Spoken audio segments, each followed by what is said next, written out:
ફેક્ટરીના કર્મચારીઓ સાથે જ લવાદના સરપંચ દ્વારા જિલ્લા અધિક કલેક્ટરને આવેદનપત્ર પાઠવી પોતાની પડતર માંગણીઓ અંગે રજૂઆત કરવામાં આવી હતી અને જો પોતાની માંગણીઓ નહીં સંતોષાય તો જલદ કાર્યક્રમો તથા આંદોલન કરી જિલ્લા સાંસદ સુવિધા કેન્દ્રનો ઘેરાવ કરવાની પણ ચીમકી ઉચ્ચારી છે। ખેડા જિલ્લામાં વધેલી બેરોજગારી અને સરકારી તંત્ર તેમજ ચૂંટાયેલા હોદ્દેદારોની જવાબદારી અંગે સીમા કંપનીમાં કર્મચારીઓને ખોટી રીતે હાંકી મૂકી તેમને મળવાપાત્ર લાભોથી વંચિત રાખવાની ઘટનામાં કર્મચારીઓના 33 દિવસના ઉપવાસ બાદ પણ કંપનીના હોદ્દેદારો સરકારી અધિકારી કે ચૂંટાયેલા હોદ્દેદારોએ ન્યાય આપવા સામે ન આવવા અંગે ખેડા નગરપાલિકા દ્વારા લારીઓવાળાની માંગણીઓને બેધ્યાન કરી ખેતીવાડી ઉત્પન્ન બજાર સમિતિને જમીન ફાળવી દઈ લારીઓવાળાની રોજગારી છીનવી લેવા અંગે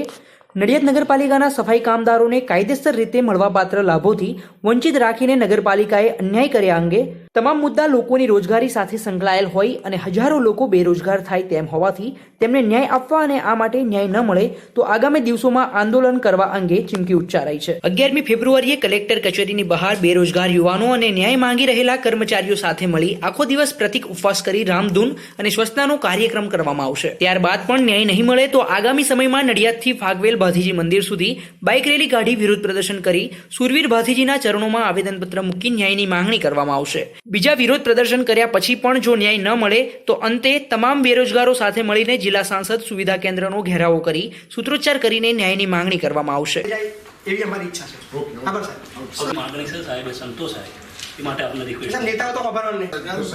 સરકાર દર 2 વર્ષે 2000 કરોડ રોજગારનો એવું સ્ટેમ્પ પેપર લખીને દેવ પાર્ટીના લઈને સાહેબ અમને આખા ભારતનો મુદ્દો રોજગારી આ બધા છે સીમા કંપનીના જે એમ્પ્લોય છે કંપની બંધ કરી દીધી છે એમનું ચૂકવણું ભલે બંધ કરી દીધી વાંધો નહીં નોકરી એ લોકો બીજી રીતે હોધી કાઢશે એ સરકાર નહીં આપણને એટલો તમને વિશ્વાસ આવી ગયો છે એમનું જે ચૂકવણું બાકી છે પૈસા એટલીસ્ટ આપી દે અને અહીંયાના જે ખેડા જિલ્લાના જે લોકલ નેતાઓ છે મોટા મોટા જે વિકાસની વાતો કરે છે કમસે કમ એમના વારે આવે એ જે બેઠા છે ખુરશી પર એ આ લોકોએ બધાએ વોટ આપેલા છે તો હું તો સામાન્ય સરપંચ છું એ લોકો ના એટલે ના છૂટકે મારે આવવું પડ્યું બરાબર કારણ કે સરપંચની કેટલી પીપુડી વાગે પણ એક ધારાસભ્ય અને સંસદ સભ્ય જો ઈચ્છે ને હું છાતી રહીને કહું કે 2 દિવસમાં હમણાં પૈસા મળી જાય તો મોટા નેતાઓને કમસે કમ એક મેસેજ અપાયા છે અને એક આવેદનપત્ર એટલે આપ્યું કે સરકારને કે સરકાર જાગૃત થાવ તમારી કામગીરીની તમે સારી વાતો કરો છો ખાલી કાગળ ઉપર ના રાખશો રિયલમાં કમસે કમ લોકો કે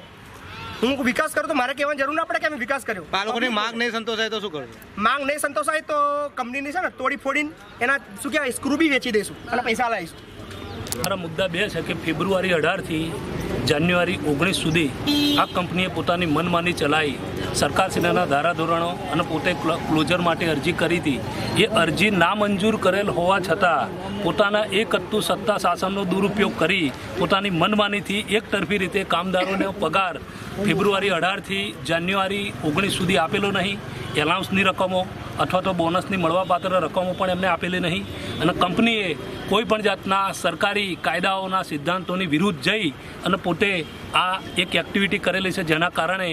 લગભગ 562 કાયમી કામદાર 500 કોન્ટ્રાક્ટના કામદાર મળી